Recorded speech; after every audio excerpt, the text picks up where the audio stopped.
Hey everybody, it has been a week or so since I've made a post on here, and I thought I would update you on where I'm at, what I'm up to, and how this process goes. Again, if you're new to the channel or don't know what any of this is about, I'm a truck driver working for Crete.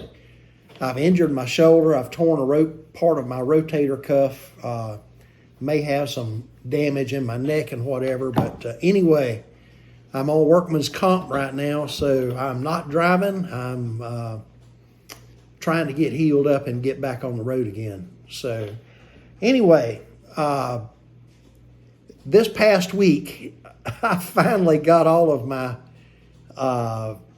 stuff straightened out with Medicare and Medicare Plus, which is handled, in my case, by a company called Ascension.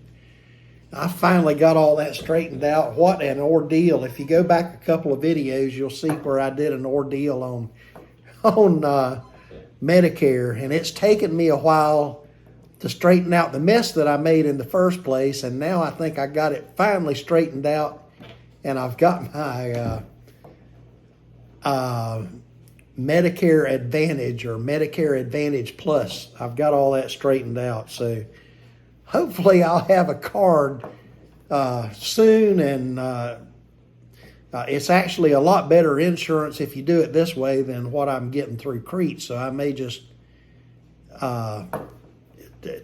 terminate the insurance with Crete. At least I don't know how this is going to work, but we'll see.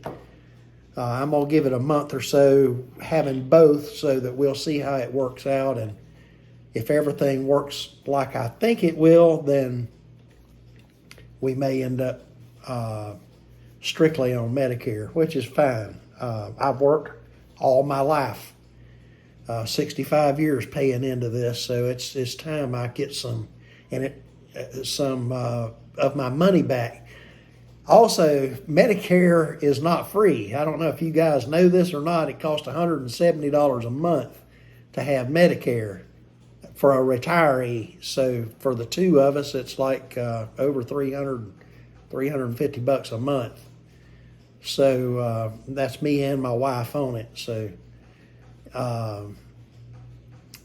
anyway, that's another deal. I have been, I've been with several other doctors. Somehow I don't really have this problem when I'm out on the road because I'm never in one place long enough for allergies to give me a problem. I know that I have an allergy to white pine pollen, and over in the mountains of North Georgia where I used to live, the pollen from the white pines was so bad it just turned everything over there yellow.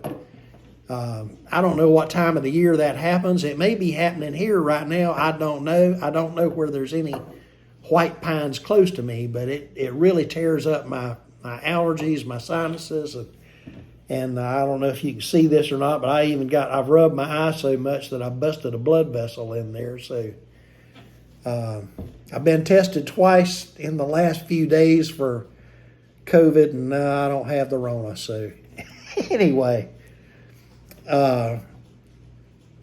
I've really been having a hard time with the allergies, but I think I finally have it licked, and it looks like everything's back on the path to recovery. So that part of it's out of the picture, kind of, or going out of the picture. I have to get clearance through a cardiologist every year in order to drive.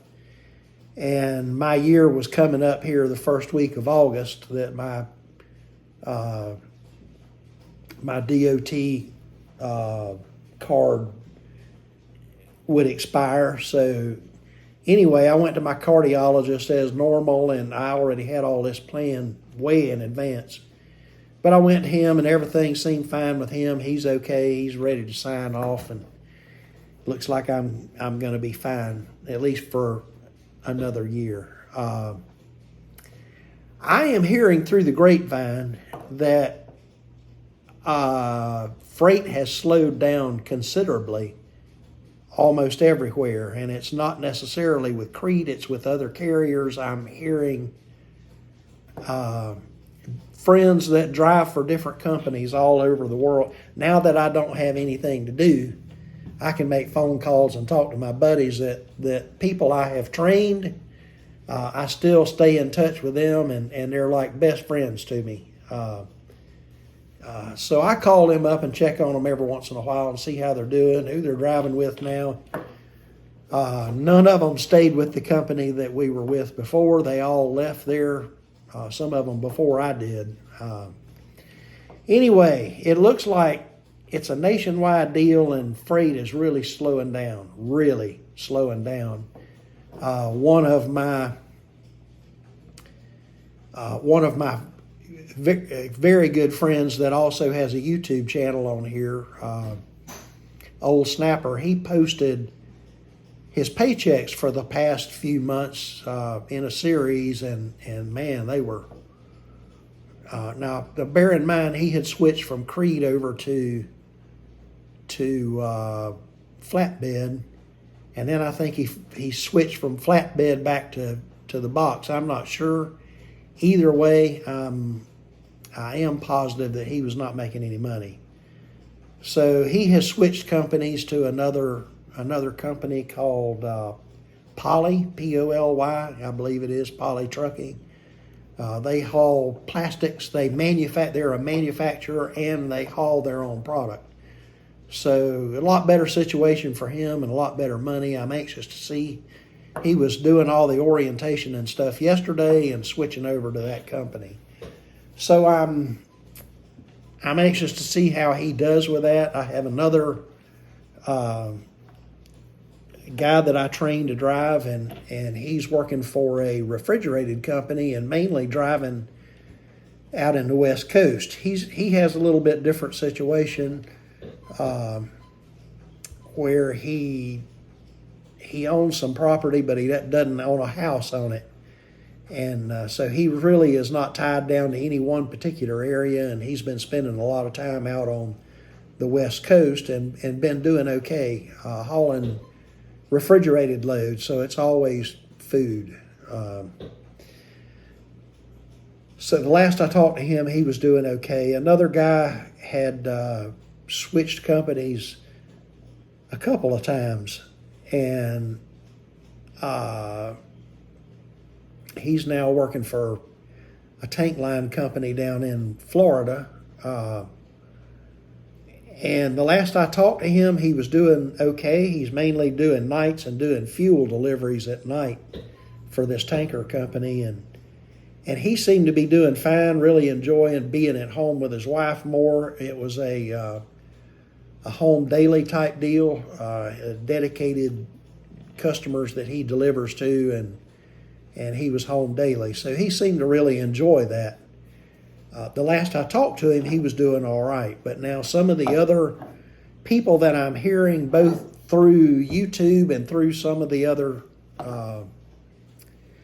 boards that I pay attention to, they're all you're starting to see drivers not really complain, but you're starting to see them really take notice that their paychecks are, not only are fuel prices and everything going up for the owner-operators, but their paychecks are really coming down as far as their profitability. The ones that are company drivers, you're seeing their paychecks come down too, as there just is not the freight to haul. So they're doing a lot of sitting around that they didn't used to do. Some of them are taking dedicated routes and with dedicated companies, because it's so slow out there with OTR freight right now. So anyway, I'm really concerned about those guys. I'm concerned about the industry. I really, there's no such thing as having a good time for an injury. There's no such thing as that. But as it has worked out, it really has been better that I have not been on the road. Number one, there just isn't the freight right now, so it's a slowdown in freight. But number two, it's worked out for me and for the company for me not to be out on the road right now. I think. I mean, who knows? But I'm certainly not making, don't get me wrong here, I'm not making any money at this. This is, you. If you have the idea that you're going to fake an injury and make money and sit around and do nothing, that ain't the case at all. So anyway, I'm not really losing a whole lot of money, but I'm not making any money either. I'm trying not to spend any money that I don't have to right now, and be real conservative with everything that I do. Speaking of what I'm doing right now, Crete has wanted me to, since I'm released for light duty work, which driving a truck, there's no such thing as light duty. So they had me go to a nonprofit and work at a nonprofit, and the one that I have ended up at, I actually requested that I go there, and the nonprofit had all their stuff in order, and they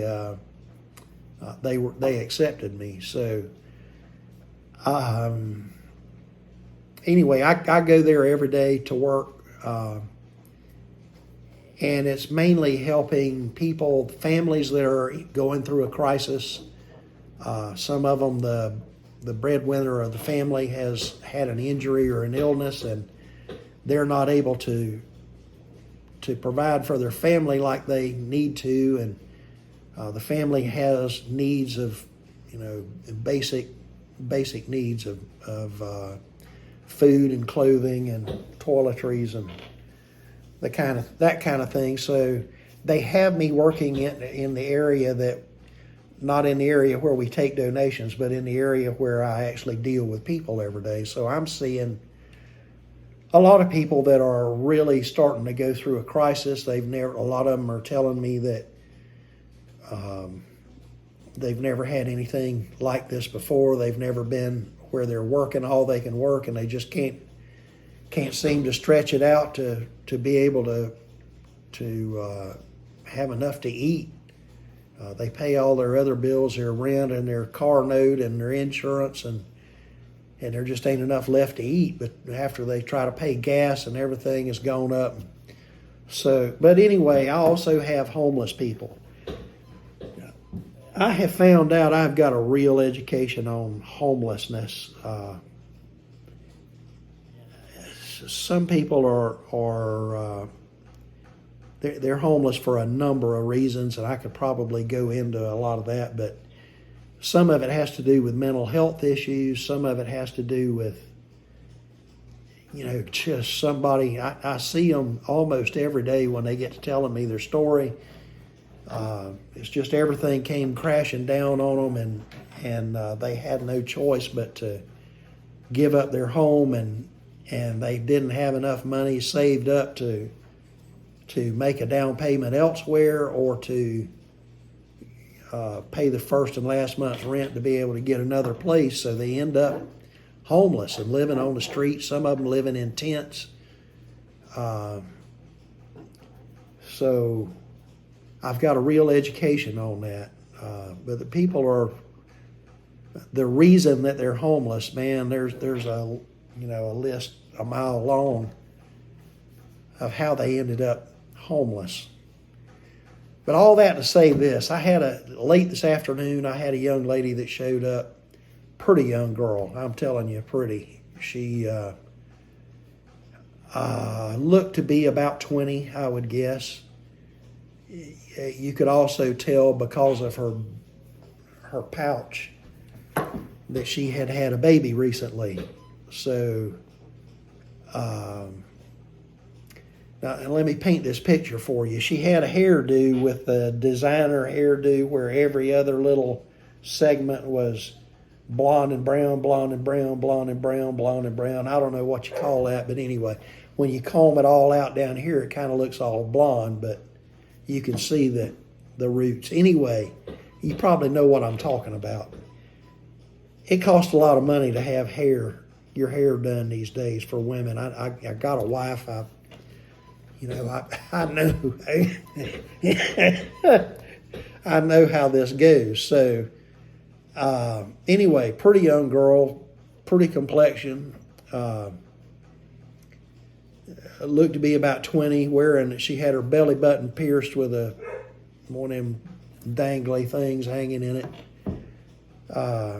Pristine white pants, had on designer flip-flops. All her toenails were painted, all her fingernails were painted to the T. I mean, she'd spent a lot of money getting a manicure and a pedicure. This girl come in and tells me that when I ask her, you always ask somebody when you start to give them food, the first thing you ask them, are you walking or are you riding? People that come in that are walking, you don't want to give them so much food that they can't carry it. So you have to be kind of stingy and keep reminding them, hey, you can have this, but it's a big can and it gets heavy quickly. So, and what are you going to do with it? Are you going to cook with it, or do you have any way to heat it up?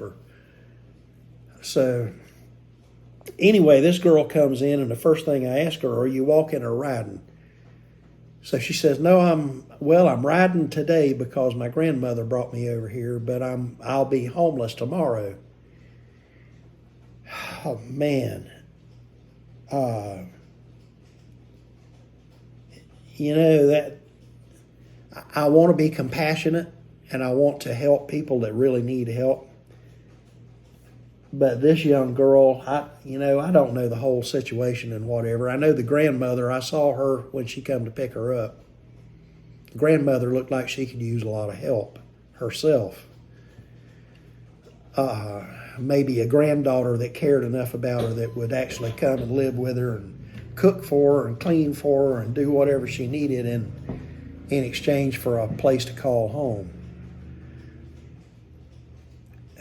Apparently that wasn't the trick, and I know as a human being and as a man, I know that the streets are going to eat this girl alive. She has no idea what she's getting into, wanting to be homeless. Whatever it is with her parents or her grandparents and her family, the baby daddy or whoever, I don't know where the baby was today. I just know she had one. I know all the classic signs of having had a baby. And she definitely had one somewhere. Man, I don't know if it's drugs. I don't know if it's pride. I don't know if it's just being a snotty little snoot that, always got her way. I don't know what it was that made this young lady decide that she wanted to be homeless or had to be homeless.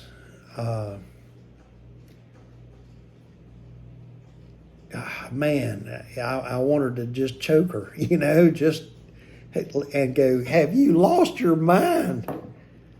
You don't know what homelessness is like, and you don't know the people like I do that are living out on the street. And I've just met a fraction of them. But anyway, I deal with that kind of deal all day long, and I try to help people wherever they're at. Whether they come in and they literally have nothing but the clothes on their back, and they need a backpack, and they need some extra clothes, and maybe a new pair of shoes or newer pair of shoes. Some food, a smile, and let them know that somebody cares goes a long way. Anyway, I try to meet these people wherever they're at when they come through the door and try to help them all I can. I'm all about helping people, so it's different than what I normally do, and man, I miss being on the road. You wouldn't believe how much I miss being on the road and being able to grab up and honk a horn every once in a while just for no reason at all, and live on the roads. But you never know what life might bring you. So anyway, I'm almost at 20 minutes here, and I've rambled on long enough. That's kind of all I had for this week. I'll try to keep you informed. I get an MRI on my neck and shoulder again this coming week, and then go to the doctor the week after that. So I'm kind of in a holding limbo right now. But thank you for watching this channel. Please subscribe if you hadn't subscribed already. Whenever content gets to rolling a little faster here, I'll make a little more videos to keep you up to date. Thank you so much. It's still hot. It's August now, the first week of August here in Tennessee, and it's hot. So anyway, hope y'all have a good one, and I'll see you on the road.